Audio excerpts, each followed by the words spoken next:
तो बेटा आज हमें पढ़ना है variation and acceleration due to gravity, मतलब स्मॉल जी किस किस तरीके से चेंज होता है। देखो बेटा सीधी सी बात है, जब हम इस पृथ्वी, हमारी जो धरती का सरफेस है ना, ग्रेविटी सबसे ज़्यादा यहीं पर है। सीधी सी बात, जब हम हाइट बढ़ती जाती है, जैसे हम पर्वतों पे जाते हैं, पहाड़ों पे जाते हैं और ऊपर हाइटों पे जाते चले जाते हैं, तो ग्रेविटी कम होती जाती है, ग्रेविटी कम होती चली जाती है।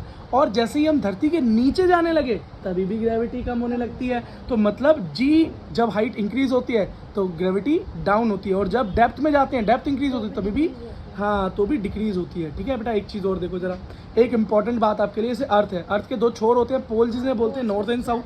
अब पोल के अगेंस्ट जो दूसरे पॉइंट होते हैं उन्हें हम इक्वेटर्स बोलते हैं। क्या बोलते हैं? इक्वेटर्स। याद रखना धरती के सरफेस पे भी पोल्स पर जो है ग्रेविटी सबसे ज़्यादा होती है और इक्वेटर्स पर मिनिमम ग्रेविटी मिलती है। ठीक है, अब ग्रेविटी हाइट के साथ साथ जो कि मैंने आपको बताया डिक्रीज होती है, का कोई साइंटिफिक प्रूफ भी है? क्योंकि भाई फिजिक्स खाली बातों से नहीं, प्रूफ से चलती है। तो यस, प्रूफ कर सकते हो आप इसको, अगर आपके एग्जाम में आ जाए। नीट में तो खैर नहीं आता ये, ठीक है, नीट में तो आपको फाइनल फॉर्मूला पता होना चाहिए और आपको सॉल्व करना आना चाहिए, इसलिए ईजीएस्ट चैप्टर में से एक है, आराम से हाई स्कोरिंग चैप्टर है ये नीट वाले बच्चों के लिए। लेकिन 11th क्लास के बच्चों को थोड़ा सा इसलिए मुश्किल लगता है, उनको लगता है कि डेरिवेशन पूछ ली तो डर लगता है। वैसे डेरिवेशन बेटा इतना कोई मुश्किल नहीं है, बेसिक फॉर्मूला तो आपको एक्चुअली पता होना चाहिए। स्मॉल जी का फॉर्मूला होता है कैपिटल जी m/r²। m मतलब मास, r मतलब रेडियस मतलब दूरी, और कैपिटल जी और small G acceleration due to gravity का फॉर्मूला ले लिया। अब आपको मैंने बोला कि जैसे जैसे हाइट बढ़ती है वैसे वैसे acceleration due to gravity down होता है। मतलब ये अर्थ है, मान लो इसके सरफेस से जब आप ऊपर गए, बेटा ग्रेविटी मैंने शुरुआत में आपको क्या बताया था कि हमेशा अर्थ के या किसी भी मास के सेंटर से कैलकुलेट होती है। कहाँ से? सेंटर से। तो ये देखो यहाँ से लेके यहाँ तक सेंटर तक की दूरी तो r थी, अब वो h हाइट और ऊपर चला गया तो r+h हो गई। टोटल जो r हो गई वो क्या हो गई? r+h का स्क्वायर हो गया। कोई चीज़ बदली? मतलब यहाँ पर जो ग्रेविटी थी वो ये थी, एक्सीलरेशन ड्यू टू ग्रेविटी, और एक हाइट पर ये हो गई। कोई दिक्कत? चलो बेटा अगली चीज़ देखो। अब इन दोनों को हमने डिवाइड कर दिया, first and second, first normal वाली, सेकंड चेंज वाली, इन दोनों को आपस में डिवाइड किया। डिवाइड आपको दिखाई दे रहा है क्या? जो सेम चीज़ें उनको आपस में काटा और हमें फाइनली क्या आंसर मिला? हमें फाइनली आंसर मिला g dash equals to g - 2gh/r। ठीक है, अब बेटा ये पूरा का पूरा इसका स्क्रीनशॉट ले लो, चाहे किस तरीके से सॉल्व हो रहा है ना। अच्छा, यहाँ पर बेटा क्या है? बाइनोमियल थ्योरम का यूज़ किया है। जब माइनस की पावर होती है तो अंदर मल्टीप्लाई हो जाती है, 1 - 2h हो गया, और साइन जो होता है वो चेंज हो जाता है माइनस की पावर की वजह से। सेम उसी तरीके से हमने इसे सॉल्व किया है। वैसे बाइनोमियल थ्योरम आपको आती होगी, नहीं आती तो इतना याद रखना, माइनस पावर वाले में इस तरह से मल्टीप्लाई अंदर हो जाता है, और ये फाइनल फॉर्मूला हमारे पास निकल कर आ गया। आगे देखें, अगर ये नोट्स चाहिए ना, रिटर्न नोट्स, तो ये रिटर्न नोट्स टेलीग्राम पे डाल देंगे, कमेंट में पूछ लेना कि भैया नोट्स चाहिए ये आपके। तो अगर आप कमेंट आ गए यहाँ पे तो मैं डालूंगा, नहीं तो नहीं डालूंगा, नहीं तो फिर टेलीग्राम को क्यों भरना। ठीक है, और ये रिलेशन जो हमने अभी स्थापित किया है, ये जो रिलेशन हमने दिखाया है, ये रिलेशन साफ साफ चीख के बोल रहा है -g डैश इक्वल टू, मतलब change in gravity, change in acceleration due to gravity equals to -h। मतलब हाइट के इंक्रीज होने से g डिक्रीज होगा और हाइट के डिक्रीज होने से g इंक्रीज होगा। तो ये बात हमारी प्रूफ हो गई।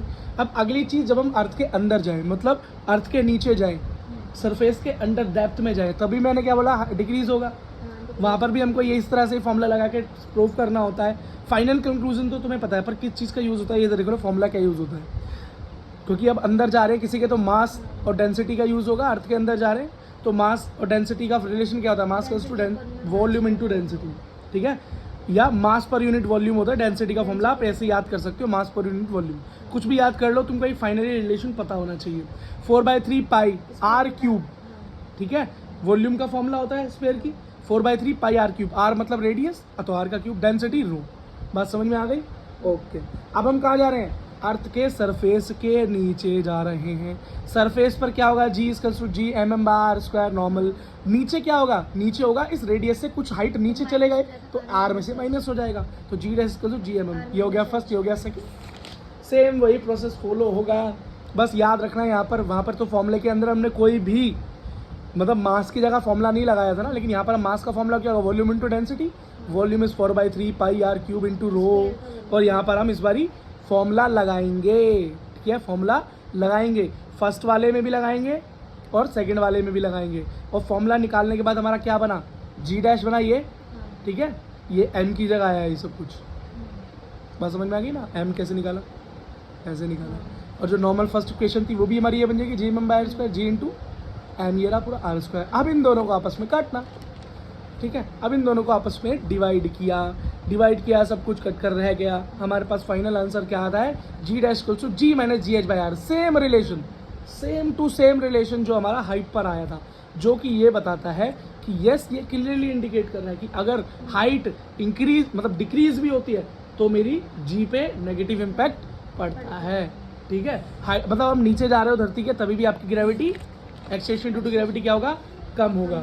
इसके लिए एक ग्राफ है, ग्राफ काफ़ी इंपॉर्टेंट है, पता होना चाहिए आपको। ये आपका फोर्स ऑफ ग्रेविटी, ये है डिस्टेंस, ठीक है, और ये है सेंटर ऑफ अर्थ। हम मानते हैं सेंटर ऑफ अर्थ से कोई चीज़ उठी, अर्थ के सेंटर में है कोई, जिसका है अर्थ के सेंटर के अंदर है यहाँ पर, तो यहाँ ग्रेविटी क्या होगी, अर्थ के सेंटर पे, अर्थ के सेंटर पे बेटा अंदर ग्रेविटी होती है जीरो। क्या होती है, जीरो, इस बात को याद रखना।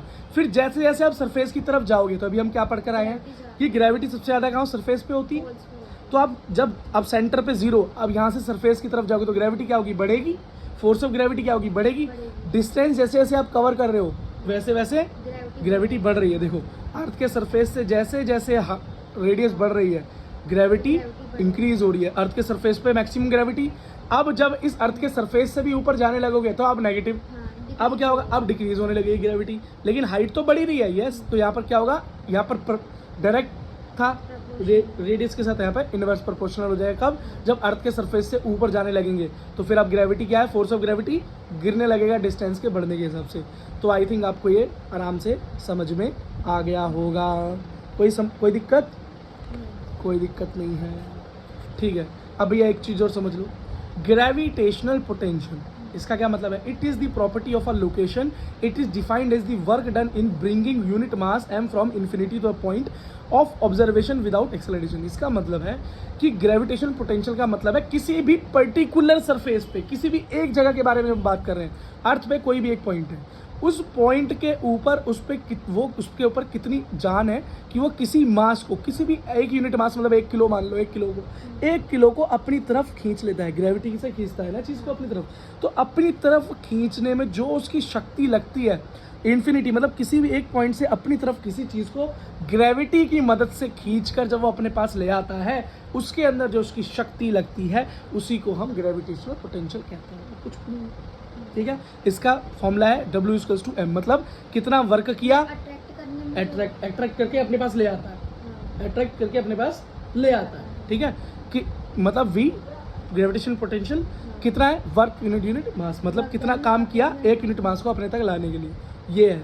अगला देखो, ग्रेविटेशनल पोटेंशियल एनर्जी। अब ये दो अलग चीज है भाई, एक है पोटेंशियल मतलब कितनी ताकत है, और एक है एनर्जी। इसका मतलब है the energy associated with the position of the object in gravitational field, it is equals to the work done in moving against gravitational force. इसका मतलब क्या है कि अब किसी चीज से कोई ग्रेविटी से चीज अटैच है, ठीक है, धरती से कोई पत्थर गिरा हुआ है, आपने उसे उठा लिया, तो जो एनर्जी लग रही है किसी ग्रेविटेशनल फील्ड से निकालकर किसी मास को जो एक्चुअली किसी की ग्रेविटी के अंडर है, वहां से खींच के निकालने में जो एनर्जी लगेगी वो ग्रेविटेशनल पोटेंशियल एनर्जी होगा। मतलब इसके अंदर क्या हो रहा है, अगेंस्ट द ग्रेविटी काम करना पड़ रहा है, क्या, अगेंस्ट द ग्रेविटी काम करना पड़ रहा है, ठीक है। इसका फॉर्मूला क्या होता है, वैसे इसका मैंने डेरिवेशन दिखा रखा है।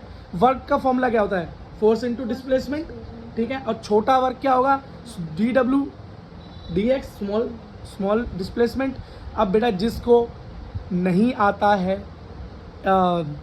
इंटीग्रेशन करना, इंटीग्रेशन का यूज़ होता है किसी छोटे काम से, किसी छोटी चीज़ से बड़ा अंदाज़ा लगा लेना, तो हम इंटीग्रेट करेंगे छोटे काम से बड़ी चीज़ का अंदाज़ा लगा। लेकिन अगर आपको इंटीग्रेशन नहीं आता है तो आप सर्च करो इंटीग्रेशन SVP इंस्टीट्यूट, आपको एक वीडियो मिलेगा इंटीग्रेशन पे जो आपकी पूरी 11th की इंटीग्रेशन के लिए काफ़ी होगा, पूरी फिजिक्स की इंटीग्रेशन के लिए काफ़ी होगा, वो आप एक बार देख लें। बात समझ में आ गई, ठीक है। अच्छा, ये mm/x स्क्वायर कहाँ से आया, Gmm/x स्क्वायर, मतलब जो ये फोर्स है कौन सा, ग्रेविटी का फोर्स है ना, वो ग्रेविटी फोर्स क्या था, Gmm/r एक्स या आर स्क्वायर कह लो, कोई दिक्कत नहीं है। जब बेटा आप इसका इंटीग्रेशन करेंगे तो इंटीग्रेशन के स्टेप्स हैं जो यहाँ पर फॉलो हो रहे हैं, लिमिट्स और इंटीग्रेशन के स्टेप्स हैं, जिससे कि आपको एक फाइनल फॉर्मूला मिलेगा work equals to minus G M M by R. ठीक है, और यही वर्क क्या है, वर्क ही है पोटेंशियल एनर्जी, मतलब कितना काम आप करते हैं वर्क, वही आपकी पोटेंशियल एनर्जी होती है। ठीक है, और ये इससे पहले भी हम रिलेशन फिजिक्स में इससे पहले भी पढ़कर आए हुए हैं। ठीक है, और केमिस्ट्री में भी पढ़ते हैं। केमिस्ट्री में कौन सा चैप्टर में पढ़ते हैं, थर्मोडायनेमिक्स में, कि work is equals to the energy, work ही एनर्जी के बराबर है। ठीक है, चलो अब ग्रेविटेशनल पोटेंशियल में अगर इसको फाइंड आउट करना हो तो ग्रेविटेशनल पोटेंशियल का फॉर्मूला क्या है, V equals to W by M, है ना। अब वर्क पर यूनिट मास, अब वर्क क्या निकल कर आया आपका minus G M M by R, आपने इस जगह पे G M M by R लगा दिया, नीचे एम से एम कैंसिल हो गया, आंसर निकल गया है V equals to minus G M by R. अगर कोई इस ग्रेविटेशनल पोटेंशियल के फॉर्म में पूछे तो, नहीं तो आपको फॉर्मूला याद होना चाहिए work W equals to minus G M M by R, gravitational potential energy, तो ये हो गया, और gravitational potential only minus G M M by R होगी, दोनों निकल कर आ गए। ओके, अब जरा अगली चीजें पढ़ लेते हैं।